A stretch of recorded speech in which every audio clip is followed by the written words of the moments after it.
What killed Angry Birds games? You must remember those days of childhood when we used to spend our time playing a lot of mobile games. The most popular game, along with Subway Surfers, Temple Run, and Dr. Driving, was Angry Birds. This is the same mobile game that was the first to hit 1 billion downloads in the world. And at that time, its addiction was such that if I saw someone playing the game, I wanted to play it myself. But then, why did we stop playing it? And why is it considered a dead game by many? Let's discuss the downfall of Angry Birds in this video. But before that, do comment your favorite Angry Birds game below. Before talking about the downfall of Angry Birds, we have to talk about its start. 3 students from the Helsinki University of Technology started Rovio Entertainment, which we know as the developer and publisher of the Angry Birds franchise. All 3 of them had participated in a mobile game development competition organized by HP and Nokia in 2003. Their developed game, King of the Cabbage World, won that competition, after which they started a company by the name of Reload. They kept making games for many years and also became quite successful, after which they changed the name of the company to Rovio. Then, in 2009, after making 51 games, they released the first Angry Birds. It was developed by taking inspiration from another game called Crush the Castle. At that time, the swine flu epidemic was very much in the news, so developers used pigs as enemies. And the game was a sensation at launch. It became so popular that no one could have even imagined it. Angry Birds became the first mobile game series to complete 1 billion downloads, and that too after just 3 years in 2012. Then in 2014, it crossed 2 billion downloads, and in 2015, it crossed 3 billion downloads. This means the game was becoming excessively popular.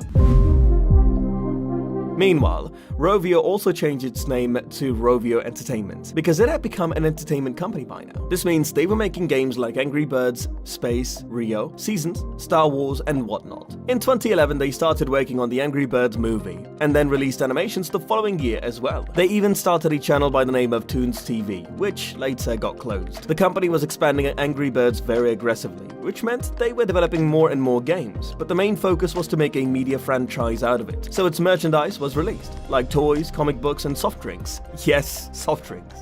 I mean, it had flavors like Tropical and Paradise, but the company didn't stop there. They built theme parks as well. They were called Angry Birds Land, where game characters were featured in the amusement parks, activity parks, and miniature golf courses. Rovio even partnered with NASA and opened a theme park named Angry Birds Space Encounter at the Kennedy Space Center. Everyone was talking about Angry Birds. Whether on TV or in advertisements, Angry Birds Playground was launched to teach kindergarten children math, science, music, art, and crafts in a fun way. And this was also not shocking to me until I heard that Angry Birds had entered spirituality. This means that programs were released in ISKCON Brazil under the name Angry Birds Yoga. How to eliminate the green pigs in your life. So it shows how Angry Birds had taken over the whole world, but it didn't last well, and one of the most popular franchises has also landed in some controversy.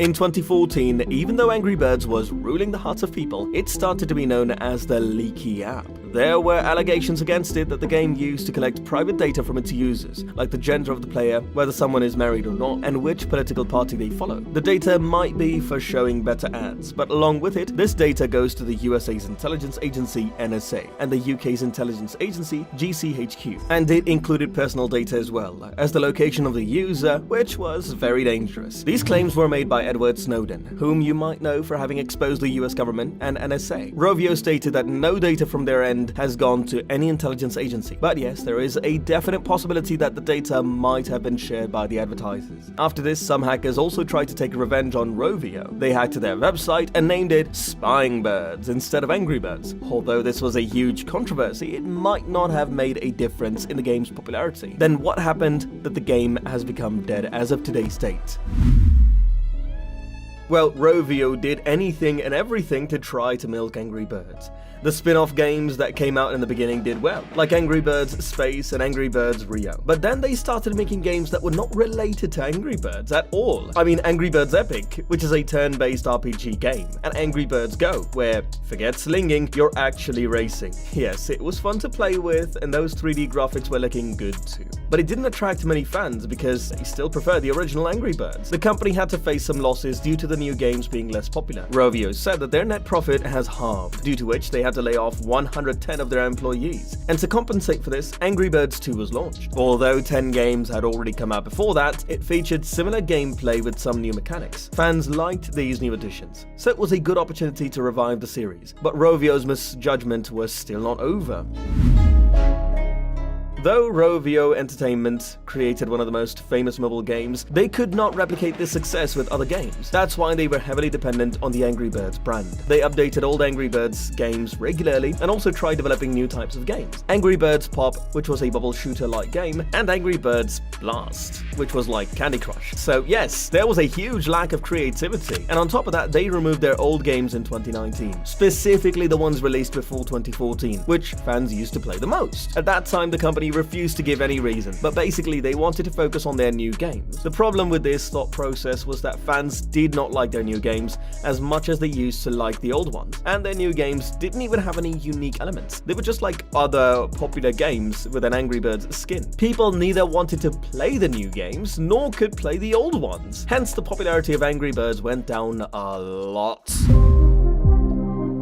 Later on, the company might have realized that they couldn't force people to play their new games, and it must have affected revenue and profitability. So on high demand, the Bad Piggies game was brought back in 2020. And then in 2021, they explained why they had removed the old games. Yes, one reason was to focus on new games, and secondly, the classic games were built on an old engine, for which it was difficult to bring updates. So they announced a remake of the game, in which the classic game would be brought back. That too by making them all new, so that there would be no problem in updating them. Finally, on March 31st, 2022, it was launched under the name Rovio Classics: Angry Birds.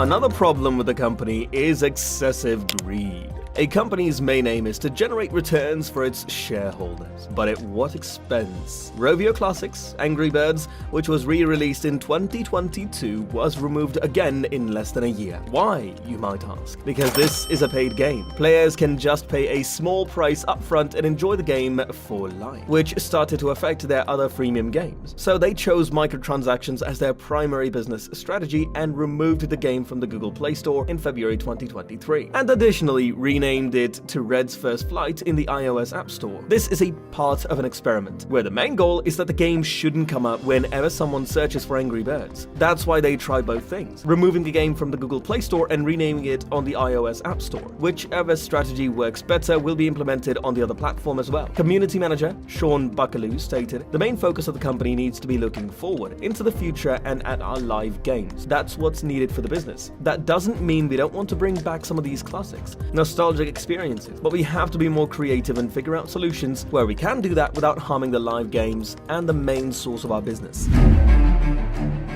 The company's main problem was that Angry Birds had become too popular. Hence, whatever new game they make, they try to replicate that success, where they should have just focused on making good games. From 2020 to 2022, they launched new types of games like Angry Birds, Bird Island, but at the same time, they focused on bringing back classic elements as well, which can be seen in Angry Birds Classics, Angry Birds Journey, and Angry Birds Reloaded. Rovio's head of brand operations shared their aim to make the red mascot of mobile gaming. Now let's see whether they will be able to revive the series or if it is too late now, because the competition has increased in mobile gaming. People have moved on to newer games like PUBG and Genshin Impact. You can tell in the comments whether you still play these games or not. Watch the video on the left to find out why Notch, who made Minecraft, is so controversial, and watch the video on the right to know why Rockstar Games gets so much hate. If you like this video, then like it and subscribe to the channel. I'll see you in the next video. Until then, ta-ta, bye-bye.